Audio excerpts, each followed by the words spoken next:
मुंबई महानगरपालिकेच्या रस्ते मार्किंगसाठीच्या थर्मोप्लास्टिक पेंटच्या 150 कोटी रुपयांचा टेंडर रद्द करण्यात आलेला आहे। मुंबई भाजप अध्यक्ष अमित साटम यांनी या टेंडर प्रक्रियेला आक्षेप घेतला होता। साटम यांनी महापौर ऋतू तावडे आणि बीएमसी आयुक्त गगराणी यांना पत्र लिहून टेंडर प्रक्रियेवर प्रश्नचिन्ह उपस्थित केले होते। शहर आणि पूर्व उपनगर आणि पश्चिम उपनगरातील रस्त्यांच्या लांबीमध्ये मोठा फरक असतानाही प्रत्येकी 50 कोटीचं समान वाटप करण्यात आल्यानं हे वाटप मनमानी असल्याचा आरोप साटम यांनी केला होता। साटमांच्या आक्षेपानंतर हे टेंडर आता रद्द करण्यात आलंय। वसई विरार महापालिका महासभेमध्ये सत्ताधारी आणि भाजप नगरसेवकांमध्ये थेट धक्काबुक्की झालेली आहे। बुलेट ट्रेनच्या विषयावरून श्रेयवाद घेताना भाजप नगरसेवकांनी देश का नेता कैसा हो, नरेंद्र मोदी जैसा हो असं म्हटलं आणि त्यानंतर बविया नगरसेवकांनी थेट हितेंद्र ठाकूर, क्षितिज ठाकूर जैसा हो अशा घोषणा दिल्या। विरोधी पक्षनेता मनोज पाटील यांनी तुमच्या नेत्याला घरी बसवलं असं म्हणताच बविया नगरसेवक चांगलेच आक्रमक झालेत। त्यानंतर भाजप नगरसेवक आणि बवियामध्ये खडाजंगी होऊन महासभेतच गोंधळ झाला।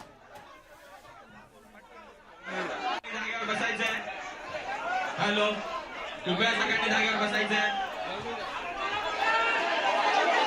माननीय महापौर मध्ये तिथे आलेले, कृपया सगळ्यांनी जागेवर बसायचं।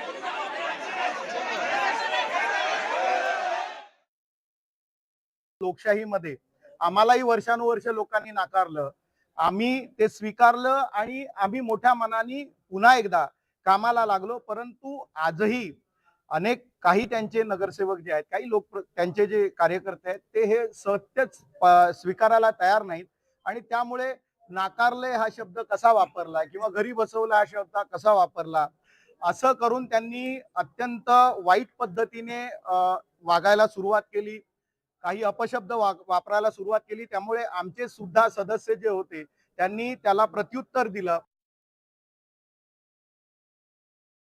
सर्व विषय हे सहमतीने सगळे झालेले आहेत, त्यामुळे वातावरण चांगलं होतं, चांगल्या पद्धतीने होतं आणि महासभेमध्ये अशा छोट्या मोठ्या कुरबुरे होतात, त्याच्यात फार काय मनावर घेण्यासारख्या नव्हत्या।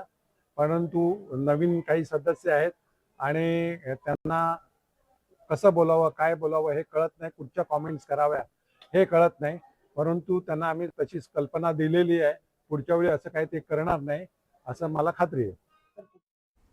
पुढे बातमी हिंगोलीमधून आहे। हिंगोलीच्या सराफा बाजारामध्ये 2 गटामध्ये हाणामारी झाल्याची घटना घडली आहे। किरकोळ कारणातून सराफा बाजारातील व्यावसायिकांमध्ये भांडण होऊन ही हाणामारी झाली आहे। 2 गटात झालेल्या या हाणामारीमध्ये लोखंडी, मुसळ, लाकूड, पंचने वापरण्यात आली। या प्रकरणामध्ये हिंगोली शहर पोलीस ठाण्यामध्ये गुन्हा देखील दाखल करण्यात आला आहे।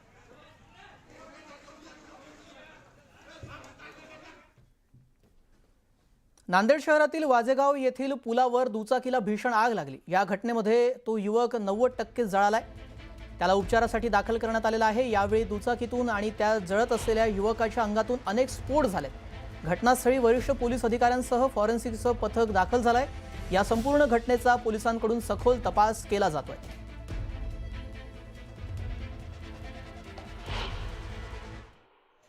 नगरकडून वाजेगावच्या दिशेने जात असताना हा जो ब्रिज आहे त्या ब्रिजवर त्याच्या गाडीनं पेट घेतला।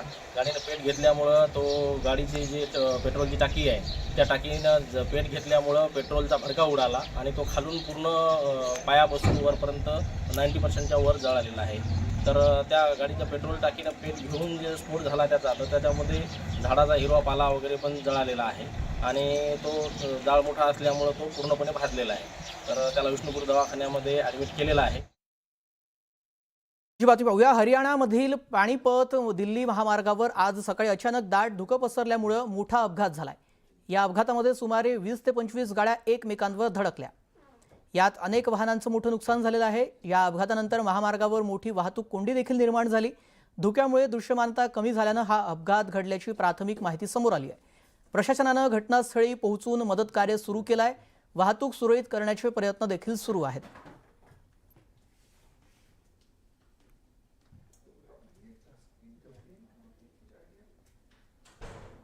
मुंबई विमानतळावर मराठीवरून स्टाफ आणि प्रवाशांमध्ये वाद झाल्याची घटना समोर आली आहे। विमानतळावरील स्टाफकडून प्रवाशाला हिंदीमध्ये बोलण्यास सांगितल्याचा दावा करण्यात आलाय। याच कारणावरून वाद झाल्याची माहिती आहे। या घटनेचा संपूर्ण व्हिडिओ आता सोशल मीडियावर चांगलाच व्हायरल झालेला आहे आणि मराठी भाषेचा वाद आता पुन्हा एकदा पेटलाय। नाव दाखवा तुमचं। हाँ काम का मराठी नाही बोलतायत? क्यों आप एयरपोर्ट में हो? महाराष्ट्रात आहे तुम्ही. एअरपोर्ट कुठे? एअरपोर्ट कुठे?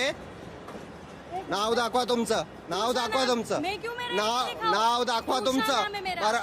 हिंदीत दूसरा बोला नाम. म्हणजे तुम्हाला कोणी अधिकार दूसरा दिला? नाम है मेरा. हा नाव दाखवा. आयडी दाखवा. नहीं आईडी क्यों दिखाऊं हाँ. मेरी? ठीक आहे. कोण आहे? कोण आहे? हिंदीत बोला सांगताय ती. हिंदीत बोला सांगताय तू. कुठून आलीस तू? कुठून आलीस तू? इधर से भी आई हूँ. हा मराठीत बोलायचं कळलं का? मराठीत बोलायचं कळलं का? नहीं बोलूंगी. आणि व्यवस्थित बोलायचं. नहीं बोलूंगी. नाही बोलायचं. इथं काम नाही करायचं महाराष्ट्रात कळलं? करूंगी. हा करूंगी. अरे रुक जा. ठीक है, रुक जा. वो कौन होते हैं एयरपोर्ट पे आके बोलने वाले मराठी में ही बात करेंगे? हम कौन होते हैं ये आपको पता चलेगा हम कौन होते हैं. हाँ. हा काम मुंबईतील बोरीवली पश्चिम येथील गोराई परिसरामध्ये एका वृद्धाश्रमामध्ये वृद्ध महिलेला झाडूने मारहाण करण्यात आलेली आहे.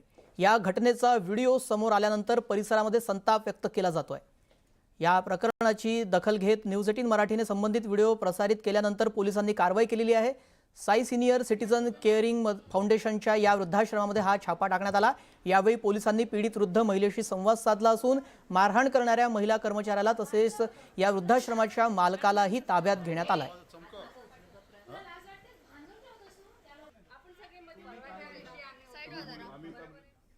नांदेड जिल्ह्यातील गोदावरी नदीमध्ये हजारो मृत मासे आढळलेले आहेत. काठी आणि नदीमध्ये देखील मृत मासे तरंगताना दिसत आहेत. बंदा घाट या ठिकाणी बांधलेल्या लहान बंधाऱ्यावर देखील हजारो मासे मृतावस्थेमध्ये पडल्याचं दिसतंय. दरम्यान नदीतील दूषित आणि विषारी पाण्यामुळे ही घटना घडल्याचा आरोप शिवसेना शहर प्रमुख तुलजेश यादव यांनी केलेला आहे. शहरातून वाहून जाणारे ड्रेनेजचं 17 नाले नदीमध्ये येऊन मिसळतात. त्यामुळे पाणी दूषित होऊन विषारी बनते. पालिका प्रशासनानं तातडीनं उपाययोजना कराव्या. नदी प्रदूषणाला जबाबदार असणाऱ्यांवर कारवाई करावी अशी मागणी इथे करण्यात आली आहे. हे पाणी जे नदी गोदावरी नदी पवित्र नदी मानली जाणारी आमची दक्षिण गंगा म्हणून या ठिकाणी ओळखली जाणारी आमची गोदावरी नदी ही नदी दूषित करण्यास पाठीमागे जे लोक असतील त्यांच्यावर कठोर कारवाई करावी अशी मागणी मी केलेली आहे. हे पाणी आता या महापालिका हद्दीतून पुढं अनेक छोट्या मोठ्या गावामध्ये जातो. त्या छोट्या मोठ्या गावामध्ये नागरिक त्या ठिकाणी स्वतःसाठी पिण्याचा वापर किंवा त्यांच्या जनावरांना पिण्याचा वापर, त्यांना वापरायला पाण्याचा वापर हेच पाणी ते वापरतात. त्याच्यामुळे त्या ठिकाणी मोठ्या प्रमाणावर जीवितहानी होण्याची त्या ठिकाणी शक्यता आहे. त्या ठिकाणी जीवितहानी जर झाली तर या सवासवी ज्याला जबाबदार प्रशासन राहणार आहे. याच्यावर लवकरात लवकर उपाय प्रशासनानं करावं अशी मी या ठिकाणी विनंती केलेली आहे.